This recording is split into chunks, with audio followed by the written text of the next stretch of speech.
അപ്പോൾ ഹലോ, അപ്പോൾ എല്ലാവരും ഒരു പ്രാവശ്യമെങ്കിലും ഒരു ബീഫ് ഇങ്ങനെ ഒന്ന് ഉണ്ടാക്കി നോക്കണം കേട്ടോ. അപ്പോൾ ഫസ്റ്റ് ഞാൻ അതിലേക്ക് കുറച്ച് എണ്ണ ഒഴിച്ചു, ഓയിൽ ഒഴിച്ചു, പിന്നെ ചെറിയുള്ളി, 4 വെളുത്തുള്ളി അരിഞ്ഞത്, വേപ്പിൻ്റെ ഇല ഇട്ടു, പിന്നെ ഇറച്ചി വേവിച്ച് വെച്ചതായിരുന്നു, മഞ്ഞൾ, മുളക്, മല്ലി ഒക്കെ ഇട്ടിട്ട് വേവിച്ച്, കുറച്ച് ഉലുവ, ജീരകം ഇതൊക്കെ ഇട്ടിട്ട് വേവിച്ചിട്ട് ബീഫിൻ്റെ പേരാണ്. അപ്പോൾ അത് ഇട്ടുകാണ്ട് ഞാൻ എന്ത് ചെയ്തു, നല്ലോണം മിക്സ് ചെയ്തു കേട്ടോ. മിക്സ് ചെയ്തിട്ട് അപ്പോൾ നല്ലോണം മിക്സ് ചെയ്ത് കൊടുത്തു കേട്ടോ. അപ്പോൾ എന്നിട്ട് അതിക്ക് ഞാൻ എന്ത് ചെയ്തു, ഈ ബീഫ് വേവിച്ച കറി ഉണ്ടാവുമല്ലോ, ആ കറി ഒഴിച്ചു കൊടുക്കണം കേട്ടോ.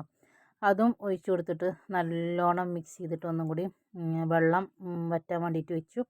അങ്ങനെ വെള്ളമൊക്കെ നല്ലോണം വറ്റി നല്ല കുറുകി വന്നപ്പോൾ നല്ല തേങ്ങ വറുത്തതുണ്ടല്ലോ, വറുത്ത തേങ്ങ ഇട്ട് കൊടുത്തിട്ട് ഒന്നും കൂടി നല്ലോണം മിക്സ് ചെയ്തിട്ട് ഇത് നല്ലോണം വരട്ടിയെടുക്കണം കേട്ടോ.